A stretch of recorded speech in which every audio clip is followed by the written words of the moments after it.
Live শুরু হচ্ছে। এখন আমাদের লাইভ শুরু হবে।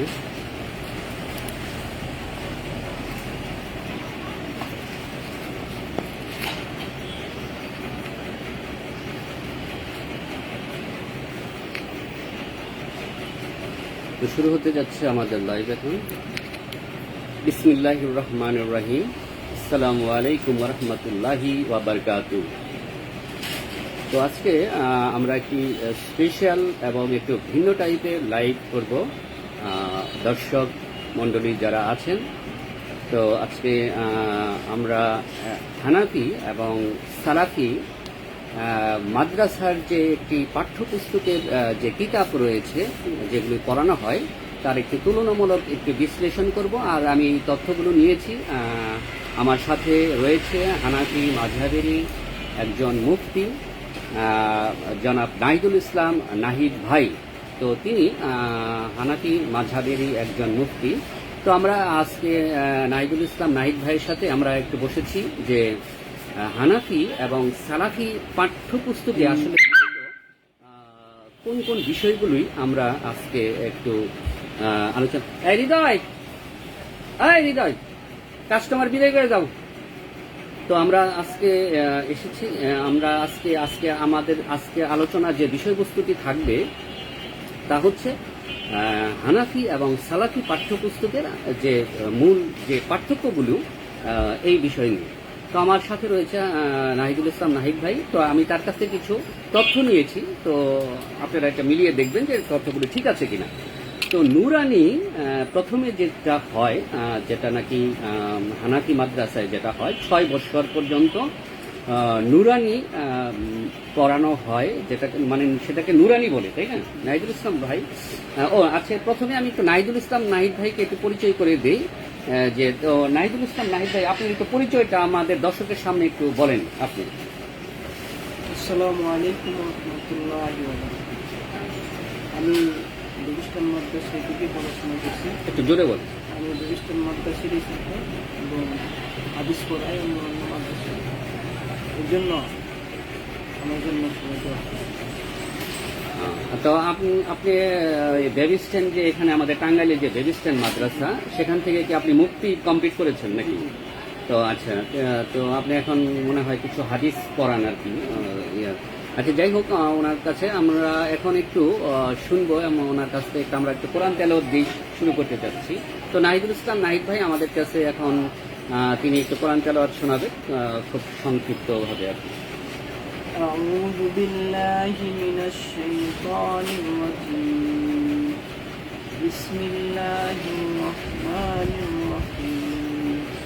عما يتساءلون عن النبأ العظيم الذي هم فيه مختلفون كلا سيعلمون ثم كلا سيعلمون ألم نجعل الأرض مهادا والجبال أوتادا وخلقناكم أزواجا وجعلنا نومكم سباتا صدق الله العلي العظيم.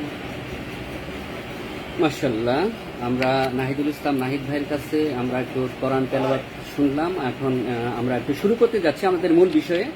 তো নাহিদুল ইসলাম নাহিদ ভাই যে তথ্যগুলি আমাকে দিয়েছে আপনারা একটু মিলিয়ে দেখবেন যে ঠিক আছে কিনা। 6 বছর যেটা বাচ্চারা যেটা পড়াশোনা করে 6 বছর আপনার নুরানি মাদ্রাসায়, সেখানে হাফেজ হয়, মানে কোরআন টোটালি মুখস্থ, মানে কোরআন সম্পূর্ণ মুখস্থ 6 বছরের। তো তারা হাফেজ হয়ে যাচ্ছে। তারপরে আসতেছে যে বিষয়টা আলেম বিভাগ। তো হানাফি মাদ্রাসায় যেটা হয় প্রথম বছর উর্দু কায়দা 1 বছর, মানে উর্দু কায়দা পড়ানো হয়, উর্দু কায়দা।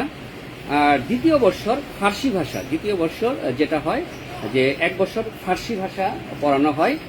এবং তৃতীয় বছর মিজান ব্যাকরণ 1 বছর। চতুর্থ বছর আরবি এবারত। এটা আমরা জানতে পারলাম যে চতুর্থ বছর আরবি এবারত যেটা, সেটা 1 বছর পর্যন্ত পড়ানো হয়। তো পঞ্চম বছর হচ্ছে, এটা কি কুদরি নাকি? কুদুরি 1 বছর, পঞ্চম বছরে 1 বছর কুদুরি পড়ানো হয়। তো তো আমরা জানতে পারলাম যে 6 বছর বাচ্চারা পড়াশোনা করে কোরআনে হাফেজ হয়ে যাচ্ছে, অর্থাৎ কোরআন A to Z কোরআন তাদের মুখস্থ, তাই না? তো তারা তখন হাফেজ হচ্ছে। এরপর হচ্ছে আলেম বিভাগ, প্রথম বছর তারা কি করতেছে, উর্দু ভাষা যেটা এটা আয়ত্ত করতে পারছে, এবং দ্বিতীয় বছর ফার্সি ভাষা আয়ত্ত করতে পারছে, তৃতীয় বছর একটু ব্যাকরণ, মিজানের ব্যাকরণ, চতুর্থ বছর তারা 1 বছর আরবি এবারত তারা এটা পড়ে, পঞ্চম বৎসরে তারা কুদুরি, এটা তো ফতোয়া কিতাব, তাই না? এটা আমরা জানি যে কুদুরি এটা একটা ফতোয়া কিতাব, তো এটা 1 বছর পড়ানো হয়। তো এরপরে হচ্ছে আদব বিভাগ, এটা হচ্ছে পঞ্চম বিভাগের পরে ষষ্ঠ বিভাগ। সেখানেও আমরা দেখতে পাচ্ছি যে হেদায়া এবং ফতোয়া আলমগীর এবং বিকায়া, অর্থাৎ পঞ্চম এবং ষষ্ঠ বছর হেদায়া, কুদুরি, তারপরে ফতোয়া আলমগীরের এবং বেকায়া যে সমস্ত ফতোয়া কিতাব রয়েছে সেগুলি পড়ানো হয়। এটাখানে তাহলে আমরা দেখতে পাচ্ছিলাম পঞ্চম ষষ্ঠ বছর। তারপরে আমরা যদি সপ্তম বছর চলে যাই, সেখানে হচ্ছে তাফসিরের জালালাইন এবং ইবনে কাসিরের যে তাফসির রয়েছে, সেখানে তারা 2 বছর সময় পাচ্ছে, হচ্ছে 2 বছর, মানে এখানে সপ্তম বছরে 2 বছর পাচ্ছে, সপ্তম এবং অষ্টম বছর। অষ্টম বছর তারা কোরআনের যে তাফসিরের জন্য 2 বছর তারা সময় নিতেছে। আচ্ছা, যাই হোক, তারপরে হচ্ছে হাদিস বিভাগ, মৌলানা, মানে হাদিস বিভাগে যখন পড়াশোনা করা হয় তখন কিন্তু মৌলানা বলা হয়। আচ্ছা, নবম এবং হচ্ছে দশম বছর আমরা দেখতে পাচ্ছি যে নবম এবং দশম বছর, মানে 2 বছর অনলি, 2 বছর তারা হাদিস গ্রন্থ পাচ্ছে, 2 বছর।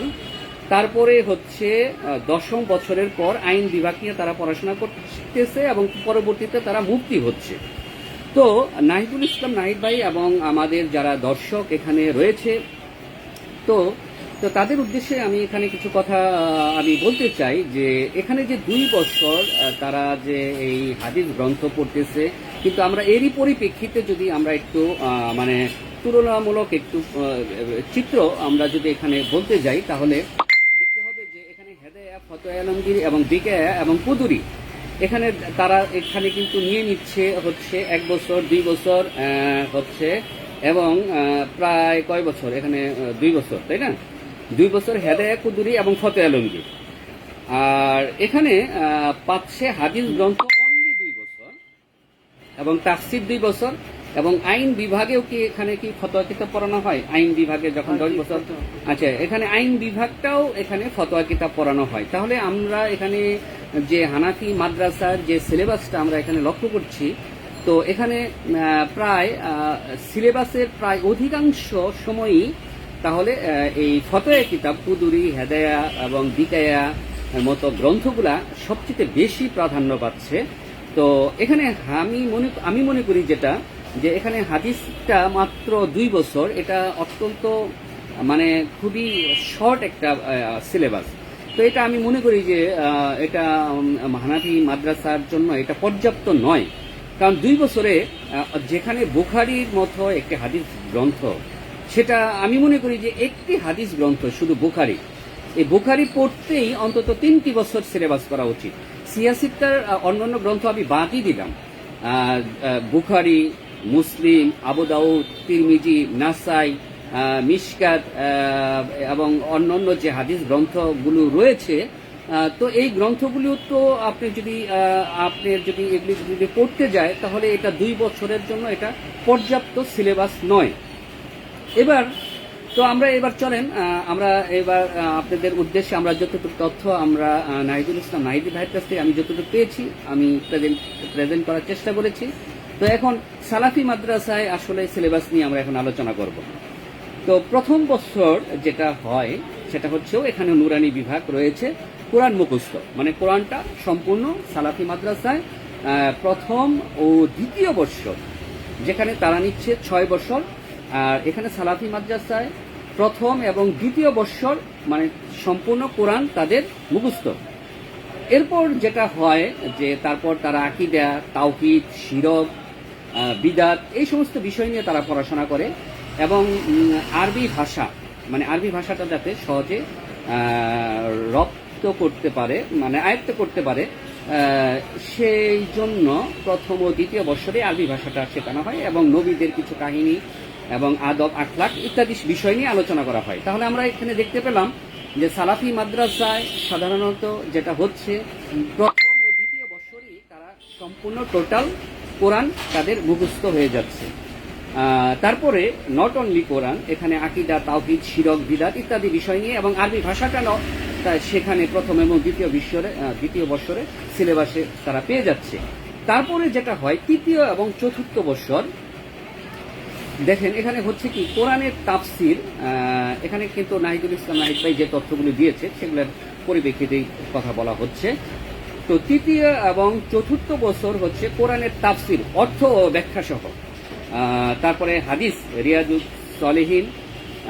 তারপরে দেখেন এখানে তৃতীয় ও চতুর্থ বছরেই তারা কোরআনের তাফসির কিন্তু শিখে যাচ্ছে, তৃতীয় এবং চতুর্থ বছরে। এবং হাদিস, রিয়াজুস সলিহিন, যেটা নাকি আপনারা দেখে থাকবেন ইমাম নববী রাহিমাহুল্লাহর হাদিস গ্রন্থ, সেটার উপর তারা পড়াশোনা করছে। তারপর আরবি ব্যাকরণ তো রয়েছে, এটা হলো তৃতীয় এবং চতুর্থ বৎসর। এরপর পঞ্চম বৎসর এবং ষষ্ঠ বছরে যেটা হয়, এটা এখানে দেখেন তাফসির তো রয়েছে, তারপরে বুখারী এবং মুসলিম এই দুটি বিখ্যাত হাদিস গ্রন্থ পঞ্চম এবং ষষ্ঠ বছরে সম্পূর্ণ তাদেরকে পড়ানো হচ্ছে বুখারী এবং মুসলিম। এরপর সপ্তম ও অষ্টম বছরে যেটা হচ্ছে 2 বছর তারা কি করতেছে, সিয়াসিত্তা, মানে বুখারী, মুসলিম, আবু দাউদ, তিরমিজি, নাসাই, ইবনে মাজাহ যে হাদিস গ্রন্থগুলা সেটা তারা পড়ছে। এরপরে নবম ও দশম সিয়াসিত্তা, আবারও সেই সিয়াসিত্তা নবম এবং দশম বছরে, এই যে নবম এবং দশম বছরে আবারও বুখারী, মুসলিম, আবু দাউদ, তিরমিজি, নাসাই এগুলি। তারপরে হচ্ছে কোরআন ও সুন্নাহ এবং ফতোয়া নিয়ে কিছু গবেষণা রয়েছে। তারপরে হচ্ছে সাময়িক বিষয়, নাস্তিক তন্ত্র এবং হিন্দু তন্ত্র, এই সমস্ত বিষয় নিয়েও কিছু পড়াশোনা তাদের রয়েছে নবম এবং দশম বছর। আচ্ছা, আরবি ভাষা রচনা ও গবেষণা, বেদাত গবেষণা নবম ও দশম। এরপর একাদশ ও দ্বাদশে তারা কি পড়ছে, ফিল হাদিস, মানে ফিল হাদিস হচ্ছে ইসলামী সমাজবিজ্ঞান গবেষণা এবং থিসিস এবং নাস্তিকবাদের জবাব। এবং এখানেও আমরা দেখতে পাচ্ছি যে সেখানেও আমরা সিয়াসিত্তার যে হাদিস গ্রন্থগুলা, বিখ্যাত হাদিস গ্রন্থগুলা, সেটা আমরা পেয়ে যাচ্ছি। এটা আমরা আসলে সংক্ষিপ্ত আকারে এই সিলেবাসটার একটু প্রামাণ্য চিত্রটা তুলে ধরার চেষ্টা করলাম যে হানাফি এবং সালাফি মাদ্রাসায় তাহলে দেখা যাচ্ছে যে বিষয়টা আমি এখানে বলতে চাই দর্শকদের উদ্দেশ্যে, যে এখানে তারা সিয়াসিত্তা হাদিস গ্রন্থগুলা, বিখ্যাত বিশেষ হাদিস গ্রন্থগুলা বুখারী, মুসলিম, তিরমিজি, আবু দাউদ, নাসাই, ইবনে মাজাহ, তারপরে মিশকাত, তারপরে হচ্ছে আপনার মুয়াত্তা মালিকের যে গ্রন্থ, তো এই তারপরে দারাকুতনি থেকে শুরু করে ইবনে হিব্বান, তো যে সমস্ত বিখ্যাত হাদিস গ্রন্থগুলা রয়েছে, এই সালাফি মাদ্রাসায় অধিকাংশ টাইমটা তারা কিন্তু এই হাদিস গ্রন্থের উপরে গবেষণা এবং তারা এগুলো পেয়ে যাচ্ছে, মানে তারা শিখতে পারছে।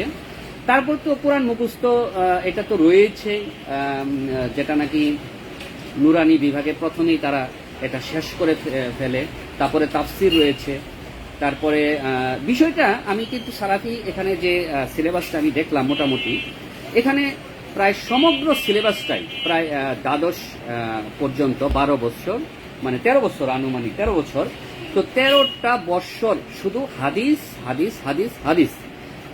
আর আমি যেটা পেলাম যে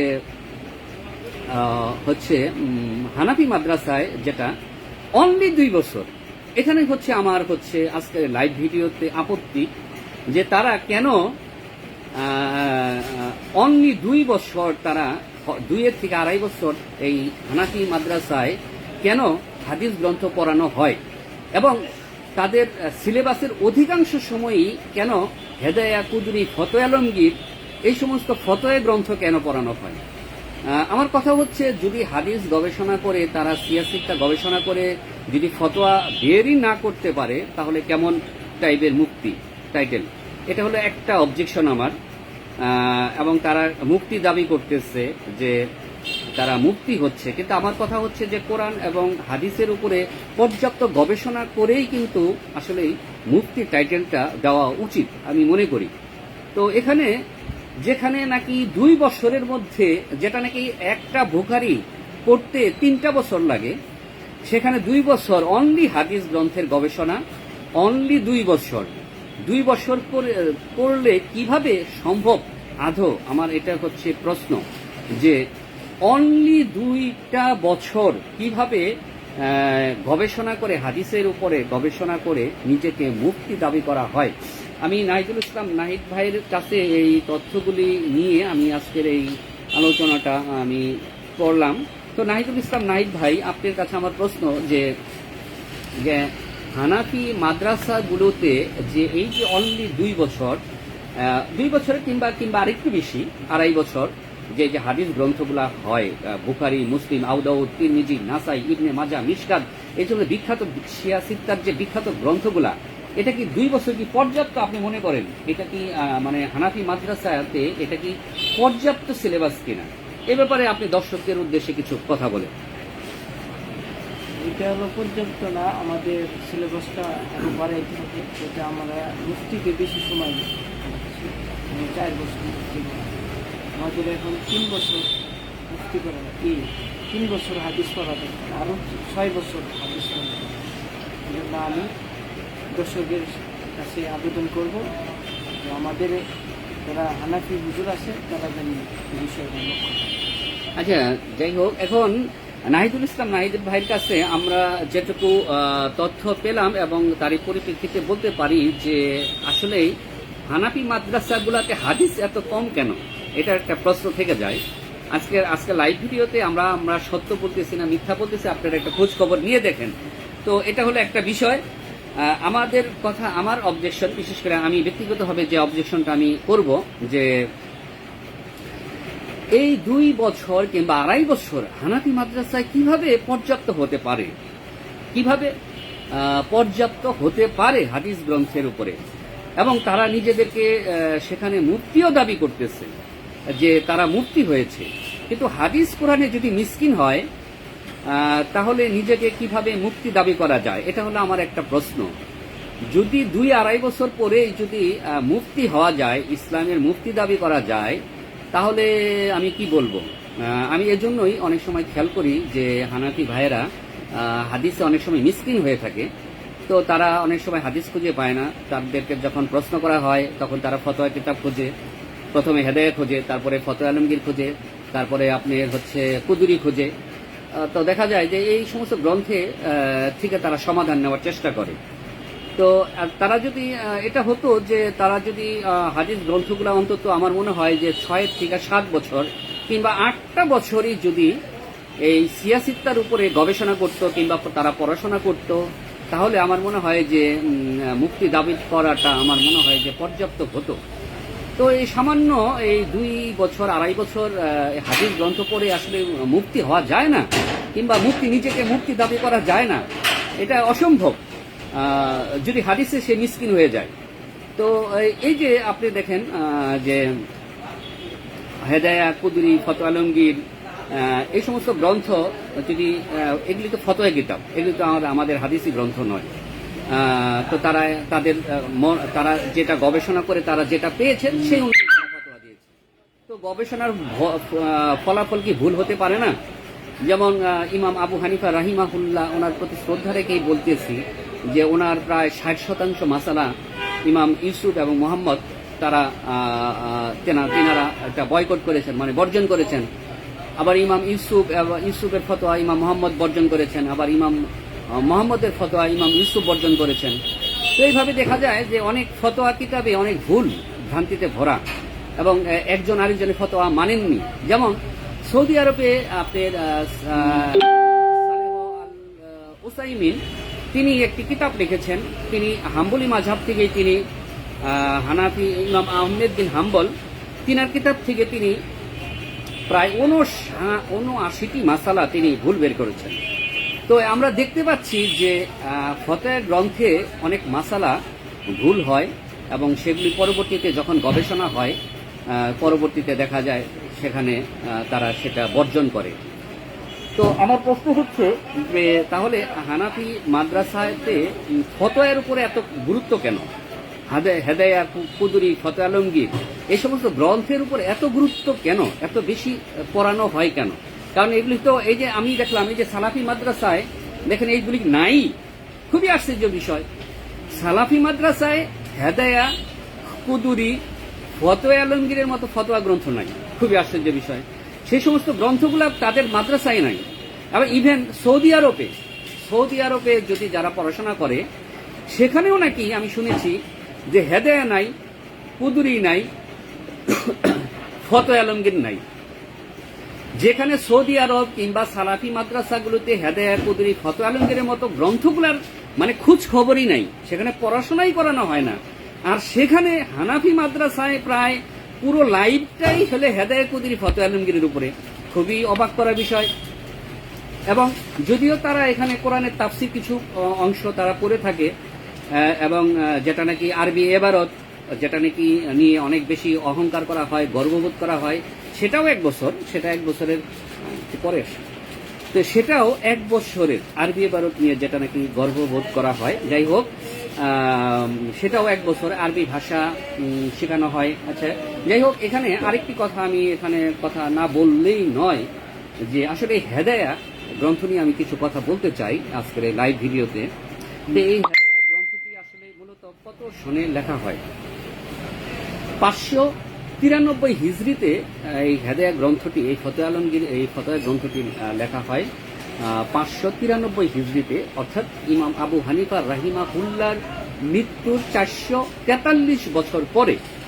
অর্থাৎ ইমাম আবু হানিফার নামে যে মাযহাবটি তৈরি করা হয়েছে বাংলাদেশে, সেই ইমাম আবু হানিফা রাহিমাহুল্লাহর কথাই বলছি, যে সেই ইমাম আবু হানিফা রাহিমাহুল্লাহর মৃত্যুর 443 বছর পরে হেদায়া গ্রন্থটি লেখা হয়। আমি হেদায়া গ্রন্থটি পড়েছি, ইসলামী ফাউন্ডেশন থেকে এই বইটা আমি কিনেছি।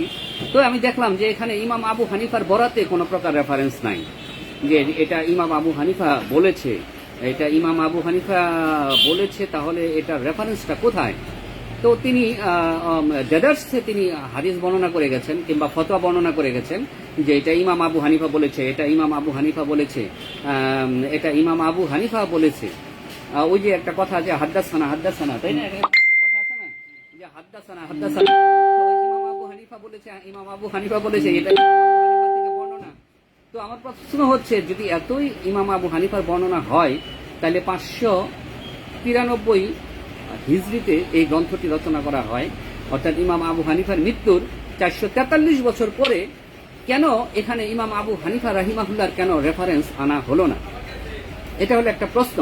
এরপরে আসি আমি হচ্ছে কুদুরি নিয়ে একটু আলোচনা করব। এটাও ইমাম আবু হানিফার মৃত্যুর 278 বছর পরে। অর্থাৎ ভাবা যায় কি, একজন লোক, একজন সম্মানিত ইমাম, তিনি মারা গেছেন, তার 443 বছর পরে হেদায়া লেখা হইল, আবার কুদুরি লেখা হইল তার মৃত্যুর 278 বছর পরে। তাহলে একটা লোক মারা গেল, তার 278 বছর, প্রায় 300 বছর, প্রায় 300 বছর পরে আইসা একটা বই লেখা হইল এবং সেখানে বলা হইল যে এটা ইমাম আবু হানিফা কি গ্রন্থ।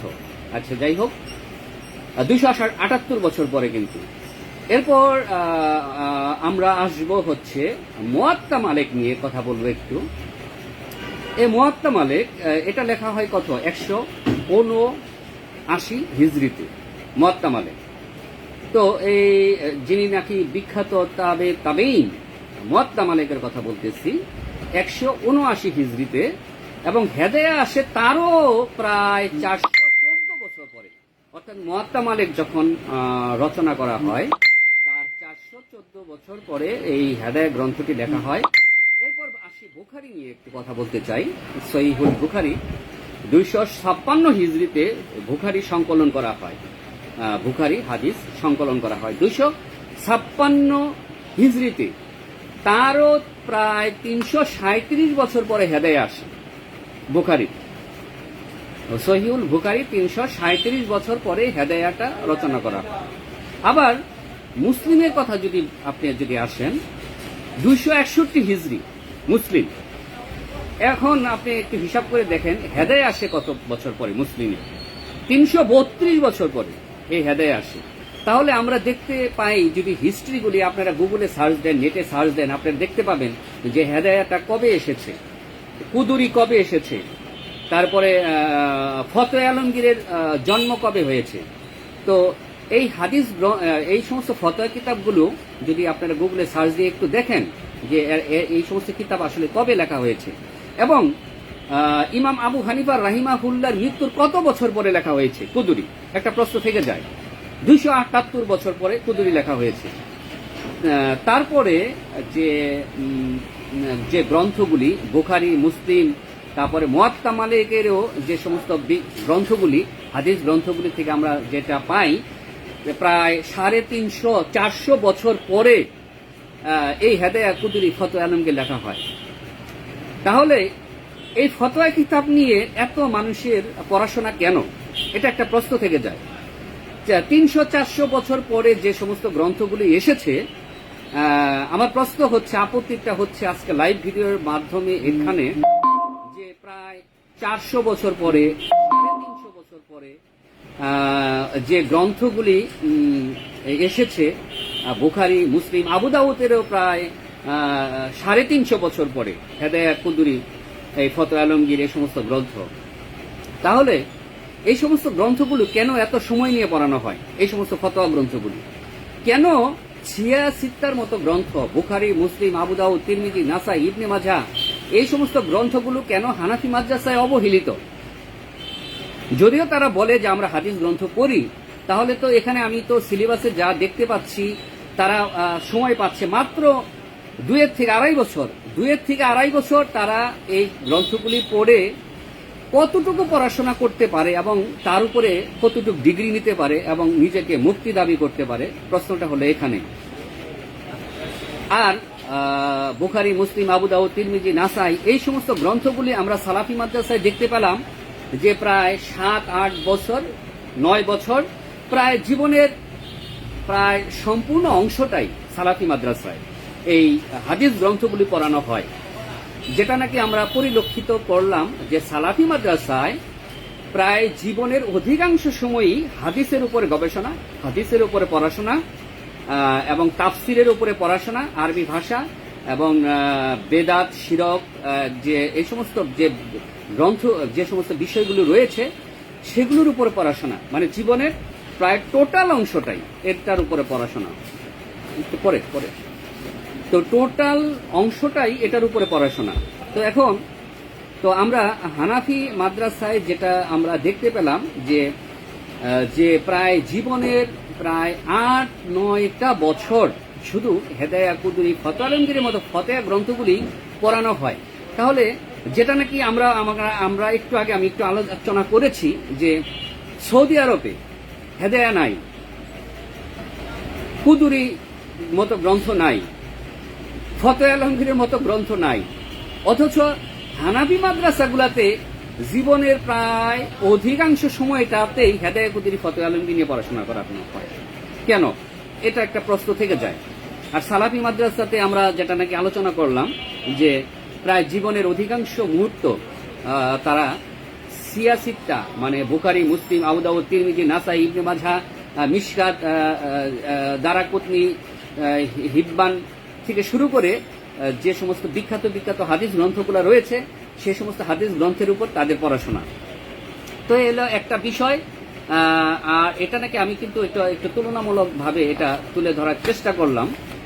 তো নাহিদুল ইসলাম নাহিদ ভাই, তো আপনি তো হানাফি মাযহাবেরই একজন ভাই, আমার দোকানে তিনি আসেন মাঝে মাঝে বিভিন্ন বিষয় নিয়ে, তার সাথে বিভিন্ন বিষয় নিয়ে আমরা ডিসকাস করি, কথাবার্তা বলি। তো এখানে কোনো ঝগড়াঝাটিও হয় না, কোনো সময় তিনি গালিগালাজ তো করেই না, যদিও হানাফি ভাইয়েরা প্রচন্ড পরিমাণে কমেন্টসে গালিগালাজ করে বিভিন্ন বিষয় নিয়ে। যখন তাদের সাথে কথা বলতে যাওয়া মানে চাওয়া হয় তখন তারা উল্টাপাল্টা মানে কমেন্টস লেখে। তো নাহিদুল ইসলাম মাঝে মাঝে এখানে আসে, তিনি বিভিন্ন বিষয় নিয়ে তার সাথে আমি হানাফিদের সম্পর্কে আমি জানতে পারি এবং তেনার কাছে আমি জিজ্ঞেস করি, তেনার কাছে প্রশ্ন জিজ্ঞেস করি যে হানাফি মাদ্রাসায় আসলে কি কি পড়ানো হয়, তো কোন কোন বিষয়গুলোর উপর পড়াশোনা হয় এবং আপনারা কোন কোন বিষয়ের উপর আপনারা পড়াশোনা করেন। এবং সালাফি মাদ্রাসায় কি কি হয়। তো এই সমস্ত বিষয় নিয়ে অনেক আলোচনা হয়। তো ইলমি আলোচনা করা অনেক সময় আমি মনে করি যে ভালো। দোকানে আসে আমার কাস্টমারের ফাঁকে কিংবা পাশাপাশি যখন সময় পাই তখন তো তো দেখা যায় যে আমরা এখানে কিছু সময় অনেক সময় ইলমি আলোচনা করি। তো নাহিদুল ইসলাম নাহিদ ভাই, আপনি দর্শকের উদ্দেশ্যে কিছু বলা থাকলে আপনি একটু বলতে পারেন, একটু কথা আমরা আর একটু চালাইয়া যাই। তো আপনি এই যে সিলেবাসটা আমি আপনাকে বলেছিলাম যে আসলে সিলেবাসটা কি আরেকটু আমার মনে হয় যে হানাফি মাদ্রাসায় যে হাদিস গ্রন্থগুলা, বিখ্যাত হাদিস গ্রন্থগুলা, এইগুলি কি আরো একটু বেশি সময় নিয়ে পড়ায় আসতে হবে। তো আমরা যেটা নাকি দেখতে পাই যে খুবই শর্ট টাইমে।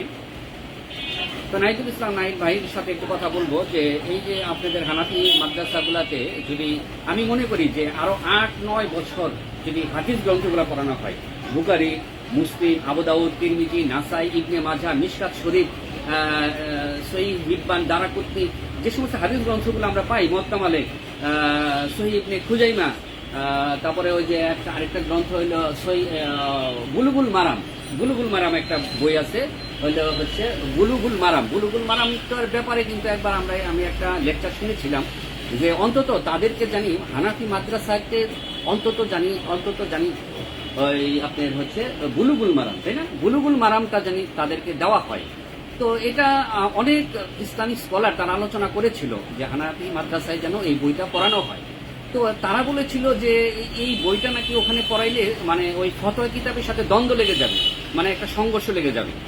তো পরে আমি একটু চিন্তা করলাম যে আসলে এই সংঘর্ষটা লেগে যাবে মানে কি এমন সংঘর্ষ। তো এখন দেখা যায় যে হাদিস গ্রন্থ যেগুলি আমরা বিখ্যাত হাদিস গ্রন্থগুলি পাই, এটা থেকে 8 থেকে 9 বছর পর্যন্ত যদি হানাফি মাদ্রাসাতে পড়ানো হয়, তাহলে ওই যে ফতোয়া গ্রন্থগুলি হেদায়াত, তারপরে কুতুরি, তারপরে হচ্ছে ফতে আলমগীরের মতো গ্রন্থের সাথে অনেকটা কন্ট্রাডিক্টরি, মানে অনেকটা সংঘর্ষ লেগে যাবে, অনেক বিষয়ে অসংখ্য বিষয় মাসালায় আপনার সংঘর্ষ লেগে যাবে। তো দেখা যাবে যে তারা অনেক সময় দেখা যাবে যে এটা অনেক সময় তারা অ্যাকসেপ্ট করতে পারবে না। তো নাহিদুল ইসলাম নাহিদ ভাই, আপনি কি মনে করেন না যে এটার ব্যাপারে আরো 7-8-9 বছর আরো বিখ্যাত হাদিস গ্রন্থগুলো পড়ানো হোক? আমি মনে করি আমাদের যারা হানাফি মাযহাবের আলেম যারা, তাদেরকে আমরা অনুরোধ করব যে যারা আরো বেশি সময় নিয়ে হাদিস পড়েন, 8-9 বছর। আচ্ছা দেখি আমরা কমেন্টস গুলা দেখবো। সাদেকুর, আমরা একটু কমেন্টস নিয়ে একটু আলোচনা করি, তাই না? সাদেকুর রহমান তিনি দিয়েছেন মাশাআল্লাহ। আচ্ছা, আর দেখেন আরেকটু কমেন্টসে যাই। তেমনটা কমেন্টসটা তেমন নাই মনে হয়, এটা আর তেমন কমেন্টস করতে পারছি না। যাই হোক, তো কিছু মানে হয় যে মুকাল্লিদ আছে, তারা কিছু না বলেই মানে হাঁকা দেয়। আমরা কি আজকে খারাপ আলোচনা করেছি আজকে লাইভ ভিডিওতে? আমি যে আলোচনাগুলো করলাম, ঠিক আছে, তো পাবলিকের কাছে মানে কথা হচ্ছে যে আমরা কি কোনো খারাপ আলোচনা করেছি? আমার সাথে রয়েছে একজন হানাফি ভাই, আমি একজন সালাফি। তো আমরা কিন্তু পাঠ্যপুস্তক নিয়ে আলোচনা করেছি আজকে। কাউকে কোনো প্রতি ঘায়েল কিংবা কটূক্তি করা কিংবা গালি দেওয়া, এই সমস্ত কিন্তু কোনো কথাই হয়নি আজকে। তারপরে দেখেন কিছু হানাফি মানে আছে, তারা বাজে কমেন্ট, তারপরে কিছু দেখি যে মানে হা দেয়। তো আসলে কি তারা কি নির্বোধ নাকি অজ্ঞ? হ্যাঁ, এখন এই না যান। তো আমার কথা হচ্ছে তারা কি নির্বোধ নাকি অজ্ঞ? তো তারা কি জানতে চায় না, তাদেরকে মন কি জানতে চায় না যে আসলে তাদের সিলেবাসটা কি? সালাফি এবং হানাফিদের মধ্যে সিলেবাসে আসলে মূলত পার্থক্যটা কি? তারা কোন সিলেবাসের উপর পড়াশোনা করে? তাদের সিলেবাসটা আসলে গ্রহণযোগ্য কিংবা তাদের সিলেবাসটা আসলে অনেক বেশি ভালো কিংবা সেখান থেকে তারা বেশি শিক্ষা গ্রহণ করতে পারে? তো এটাই হলো আসলে এই লাইভটার হলো মূল বিষয়। তো এখানে কোনো গালাগাল করার কোনো বিষয় আমি এখানে দেখতে পাই না। তো আমরা যতটুকু পেরেছি আজকে বিষয়গুলি আমরা জনগণের সাথে শেয়ার করার মাত্র চেষ্টা করেছি। তো সর্বশেষ কথা এখানেই লাইভটা শেষ করব। সর্বশেষ কথা হচ্ছে আমার একটি যে আমি পরে আসি। তো সর্বশেষ লাইভে আমি একটি কথাই আমি সবার কাছে উদ্দেশ্যে জনগণের উদ্দেশ্যে বলতে চাই যে সিলেবাসটা অবশ্যই পরিবর্তন করুন। আর যারা রয়েছে, যারা মাদ্রাসায় পড়াশোনা করতেছে, তারা তাদের পিতামাতা অনেক কষ্ট করেই তাদেরকে মাদ্রাসায় দেয়, তাদেরকে পড়াশোনা করায়, যাতে তারা কোরআন এবং হাদিস গ্রন্থগুলি তারা যাতে সঠিকভাবে শিখতে পারে। পিতামাতার এগুলি কিন্তু কষ্টের টাকা, তো না করে দেন, পিতামাতার এগুলি কিন্তু কষ্টের টাকা। তো একটা মাদ্রাসায় যখন একটা সন্তানকে ভর্তি করানো হয়, একজন পিতামাতা তাকে অনেক স্বপ্ন নিয়েই তাকে মানে ওখানে পড়াশোনা করায় কিংবা অনেক কষ্ট করে তার টাকার যোগান দিয়ে থাকে। তো এখন প্রশ্ন হচ্ছে যে পিতামাতা যদি তাকে কষ্ট করে তাকে পড়াশোনা করায় মাদ্রাসাতে, তাহলে সে যাতে সঠিক ইসলাম এবং কোরআন এবং হাদিস সম্পর্কে অগাধ জ্ঞান অর্জন করতে পারে, সেই কামনাটাই তো সকলেরই করা উচিত। এবং আমি মনে করি যে ফতোয়ার উপরে গুরুত্ব কম দিয়ে, ফতোয়া কিতাব তো যখন তখন এটা আপনি করতে পারবে মানুষ, মানে একটা বই কিনে নিলেই যখন দেখবে যে এই বিষয়ে কি ফতোয়া দেওয়া হয়েছে, তো সাথে সাথে সে এই ফতোয়ার সে নিতে পারবে। তো এটা শুধু তার ফতোয়া না, যে কোনো মানুষের ফতোয়া মানুষ দিতে পারে। তো তাদের কাছ থেকে ফতোয়া সে জেনে নিতে পারে যে এই বিষয়ে সে কি ফতোয়া দিয়েছিল। এবং একটা ফতোয়াকে ফিক্সড করতে হবে কিংবা নির্ধারণ করে নিতে হবে এমন তো কোনো কথা নেই। তো হাদিস এবং কোরআনের যদি পর্যাপ্ত জ্ঞান থাকে, আমি মনে করি যে হানাফি ভাইদের যদি হাদিসে এবং তারা যদি পর্যাপ্ত জ্ঞান অর্জন করতে পারে, তাহলে তো নিজেরাই সে ফতোয়া বের করতে পারে কি? ধরেন নাহিদুল ইসলাম ভাই, একটা ছেলে একটা হানাফি মাদ্রাসায় ভর্তি হলো, সে 12টা বছর, ধরেন 12টা বছর কোরআন এবং হাদিসের উপর তার পড়াশোনা এবং গবেষণা। সে যদি পর্যাপ্ত পরিমাণে কোরআন এবং হাদিসের উপরে তার পর্যাপ্ত জ্ঞান থাকে, সে নিজে কি একটা মাসালা বের করতে পারবে না? পারবে তো। আচ্ছা, যদি নাই পারে, আমার কথা হচ্ছে যদি একটা মাসালা যদি 12 বছর পড়াশোনা করে যদি হাদিস কোরআন গবেষণা করে যদি একটা মাসালা সে বের না করতে পারে, তাহলে এই পড়াশোনার তার কি মূল্য রয়েছে, কি দাম রয়েছে তার? সে কেন তাহলে নিজেকে মুক্তি দাবি করবে? সে নিজেকে তাহলে অন্ধ মুকাল্লিদ হিসাবে পরিচয় দিবে, মানে মুক্তির আগে লিখবে যে আমি অন্ধ মুকাল্লিদ, আমি নিজে কোনো কিছু বুঝি না, নিজে কোনো গবেষণা কোনো জ্ঞান নেই, আমি নিজে কোনো গবেষণা করে কোনো পড়াশোনাই করিনি, আমি আমার ফতোয়া হেদায়া কদুরি ফতোয়া আলমগীর থেকে যে সমস্ত ফতোয়া শিখেছি আমি সেগুলোই আমি অন্ধের মতো ফতোয়া দিয়ে যাব, আমার আর পড়াশোনার আর কোনো গবেষণার আর আমার কোনো দরকার নেই। তাহলে তো মুক্তির আগে অন্ধ মুকাল্লিদ দিতে হবে, এটা লাগানো উচিত আমি মনে করি প্রত্যেকেরই, যদি এরকম হয়। তো আজকে লাইভটা এখানেই আমরা শেষ করছি। আমরা যতটুকু পেরেছি ততটুকুই আসলে আমরা তুলে ধরার চেষ্টা করেছি। নাহিদ ভাই, আপনি কিছু বলবেন? আমরা লাইভ এখন শেষ করে দিই। আচ্ছা, ঠিক আছে। তো পরবর্তীতে আমরা আরেকটা বিষয় নিয়ে ইনশাল্লাহ পরবর্তীতে আমরা কথা বলবো। তো এখানেই আমরা লাইভটি শেষ করতে চাচ্ছি।